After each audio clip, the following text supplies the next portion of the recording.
Assalamualaikum warahmatullahi wabarakatuh. Mari kita awali kajian kita dengan membaca basmalah. Bismillahirrahmanirrahim. Alhamdulillahi ala ni'amillah. Wassalatu wassalamu ala rasulillah wa ala alihi wa sahbihi wa mawala.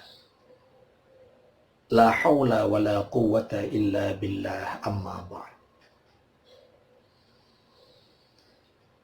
Kajian kita kali ini surat Ali Imran ayat 134. A'udzu billahi minasy syaithanir rajim.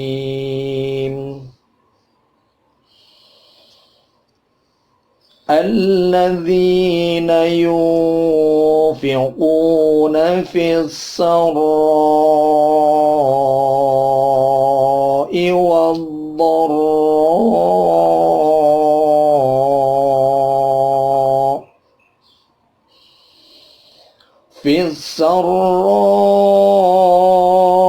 والضراء والكاظمين الغيظ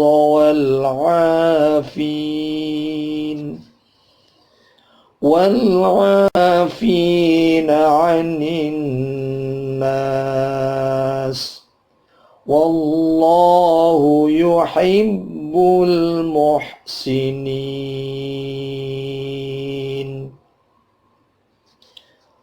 Alladzina, ada kasroh ketemu ya, dibaca panjang dua ketuk, namanya mad tabi'i. Yunfiquna, ada nun mati ketemu fa, dibaca ikhfa, dibaca dengung. Ikhfa ma'al gunna. Una, ini ada wawu mati, sebelumnya ada dhamma, dipanjangkan dua ketuk, mad tabi'i namanya. Fissarra, ada fi, tetapi ketemu al-ta'rif yang ketemu sin, namanya al-syamsiyah, langsung fi-nya masuk ke sin, menjadi fis.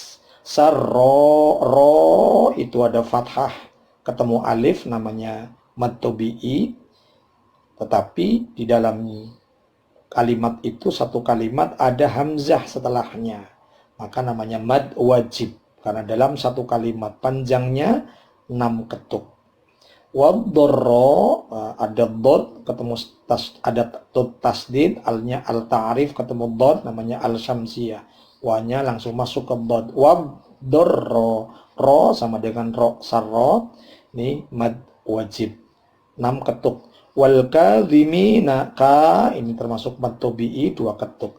Dhimina, mi, kasra ketemu ya, mad tabi'i.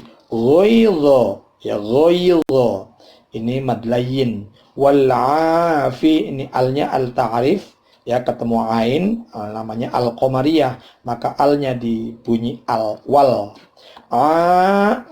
fathah, setelahnya ada alif, mad tabi'i. Fi, kasrah ketemu ya, mad tabi'i 2 ketuk ya. Wal afina anin nas, ada nun bertasydid, namanya gunnah, dibaca dengung, udaranya keluar lewat hidung. Anin nas, ini nas panjang karena fathah ketemu alif, tapi sinnya sini ada waqaf, qaf lam, al waqful aula, maka sinnya tidak dihidupkan si, tapi dimatikan. Nas, wallahu, ya, ini lam jalalah, bacaannya dipanjangkan 2 ketuk. Wallahu yuhibbul, ada al-qamariyah, ya, al-ta'rif ketemu mim, jadi al-qamariyah dibaca al-yuhibbul. Muhsinin, ada ya mati, sebelumnya ada kasrah, dibaca mad tabi'i, tetapi nunnya yang hidup mati karena waqaf, maka namanya mad arid lis-sukun.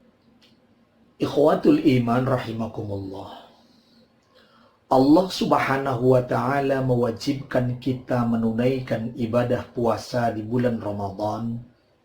Tujuannya agar kita menjadi manusia-manusia yang bertakwa. Dalam Al-Quran disebutkan la'allakum tattaqun. Lalu bagaimana kriteria orang-orang yang bertakwa? Apakah orang-orang yang bertakwa itu dilihat dari besarnya sorban? Apakah orang yang bertakwa itu dilihat dari pakaiannya yang bagus? Apakah orang bertakwa itu cirinya dengan rumahnya yang mewah, yang besar, yang hartanya banyak? Pada ayat tadi, jelas-jelas Allah memberikan kriteria orang-orang yang bertakwa. Salah satu kriteria orang yang bertakwa yang disebutkan pada ayat itu adalah orang-orang yang menginfakkan hartanya di jalan Allah, baik dalam keadaan lapang maupun sempit. Dalam keadaan lapang, kita keluarkan, kita infakkan. Dan orang yang bertakwa akan tahu persis harta kita sesungguhnya. Maka ketika dia lapang, dia akan berinfak sebanyak-banyaknya. Dan ketika dia sempit, dia pun akan berusaha untuk menginfakkan hartanya.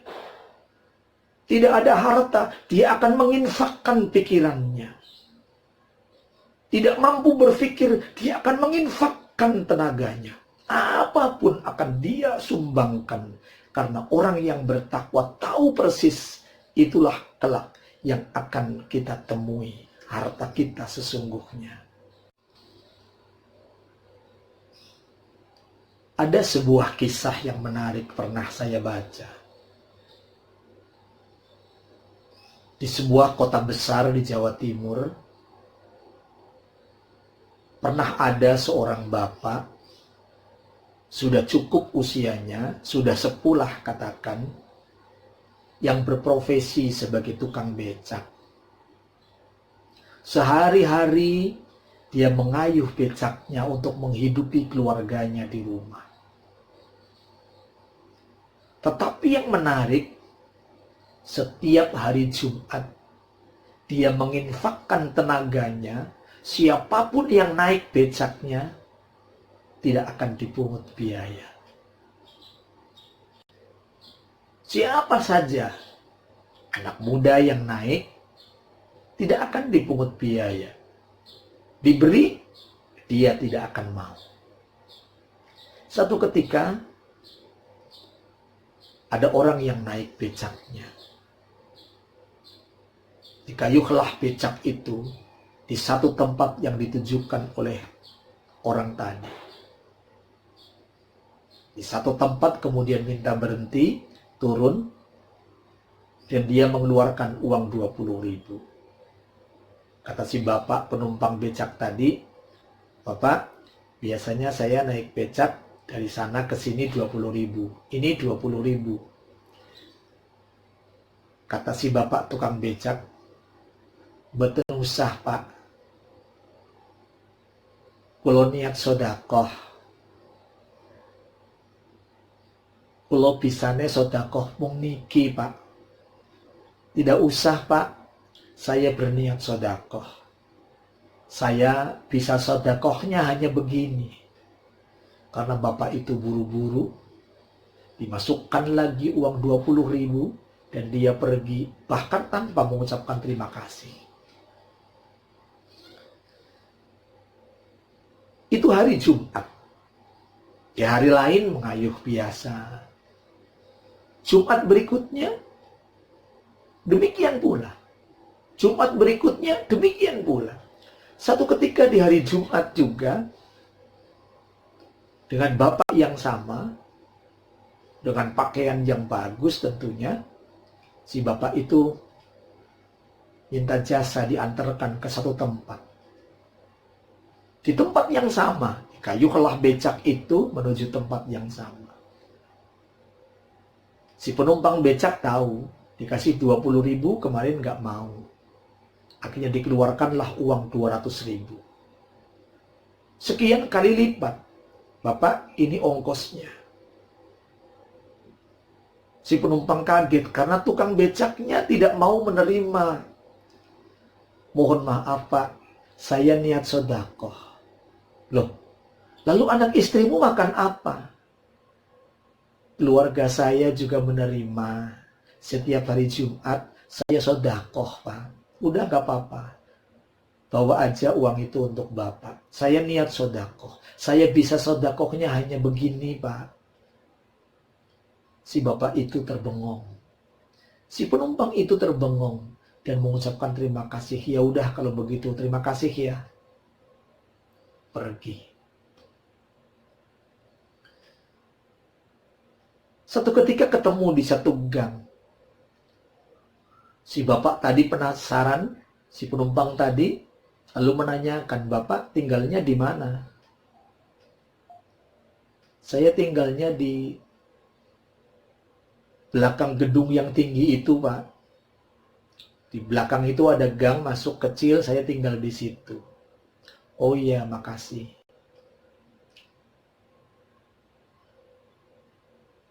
Ikhwatul iman rahimakumullah. Pada hari Jumat, si bapak penumpang tadi keluar dari rumah. Tujuannya adalah mau mencari si bapak tukang becak yang baik hati itu. Dicari rumahnya. Ketemu gedung yang tinggi, ternyata itu sebuah bank. Kemudian dia masuk, dari samping bank itu ada gang kecil yang cukup masuk becak. Masuk, nanya sana, nanya sini, akhirnya ketemu. Diketuklah, "Assalamualaikum." "Waalaikumsalam." Ada seorang ibu yang nampak sepuh keluar, masih menggunakan mukena. "Waalaikumsalam." Nanya, "Nyari siapa Bapak?" Kata si ibu. "Ada Bapak Bu?" "Bapak belum pulang Pak, sedang narik becak, sebentar lagi pulang mau sholat Jumat." Si bapak itu terperangah melihat si nenek, si ibu yang sudah sepuh itu keluar dengan menggunakan mukena. Terenyuh hatinya. Dalam kondisi seperti ini, rajin beribadah. Saya yang bergelimang harta, apalagi sholat duha, sholat tahajud, sholat sunnah yang lain, sholat wajib pun sering ketinggalan. Dia menangis. Akhirnya dia mengatakan, "Ibu, Bapak, minta tolong Ibu, boleh saya pinjam KTP Ibu dengan KTP Bapak?" "Untuk apa Pak?" "Kalau boleh saya pinjam dulu Bu." Akhirnya si ibu masuk, mengeluarkan KTP. Dipinjam KTP-nya. "Ini KTP Bapak, ini KTP saya." Akhirnya si bapak mengatakan, "Terus terang Ibu, saya datang ke sini begitu melihat Ibu, saya berterima kasih pada Ibu dan berterima kasih pada Bapak. Hidayah telah masuk ke dalam relung hati sanubari saya yang paling dalam. Dalam kondisi yang seadanya, Ibu rajin beribadah, Bapak rajin beribadah. Bahkan setiap hari Jumat, Bapak mengayuh becak dengan sodakohnya. Saya terenyuh Bu, saya malu Bu. Saya ingin memberikan hadiah pada Ibu dan Bapak. Tolong diterima Bu, saya pinjam KTP-nya. Ibu dan Bapak nanti akan saya kabari. Ibu dan Bapak naik haji, berangkat menunaikan ibadah haji, haji plus." Subhanallah. Itulah orang berinfak. Rizki akan didatangkan oleh Allah Subhanahu wa ta'ala dari tempat yang tidak diduga-duga. Dengan bersedekah setiap Jumat sama sekali tidak mengharapkan ada orang yang membalasnya kecuali balasan dari Allah. Ternyata ada si penumpang tadi yang sengaja didatangkan oleh Allah Subhanahu wa Ta'ala, kemudian diterenyuhkan hatinya, diketuk hatinya untuk mencari alamatnya, dan akhirnya memberikan hadiah haji plus. Subhanallah. Dalam keadaan sempit dia berinfak. Adanya tenaga, infak tenaganya. Ada uang, infak uangnya. Ada kisah lain, hadir. Ada seorang wanita kaya yang sedang duduk di taman.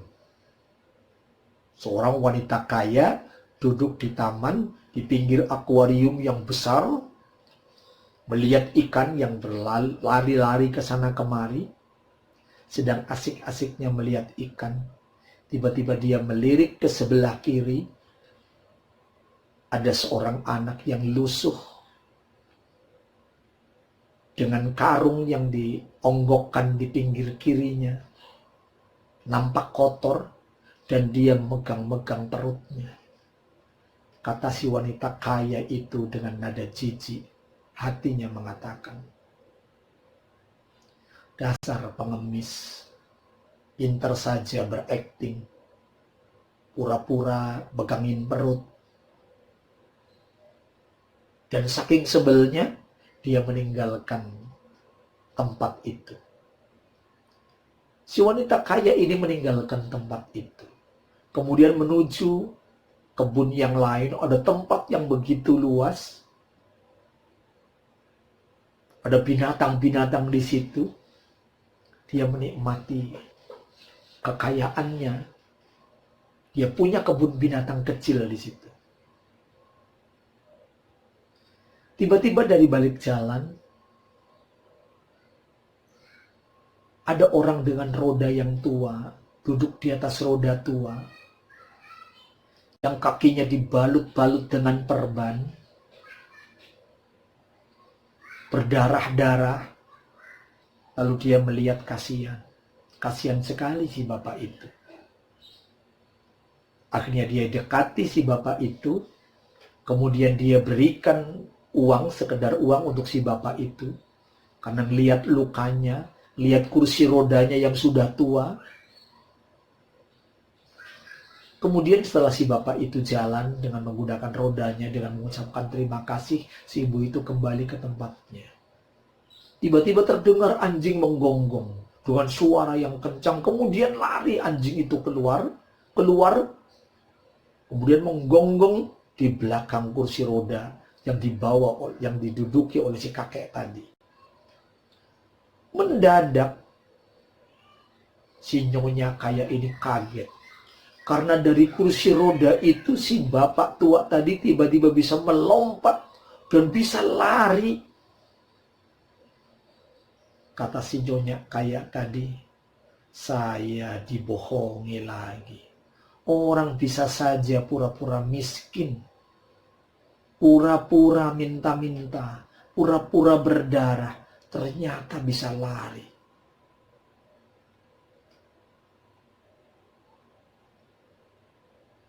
Di satu saat, ia ketemu lagi dengan seorang kakek yang sedang menyeberang jalan.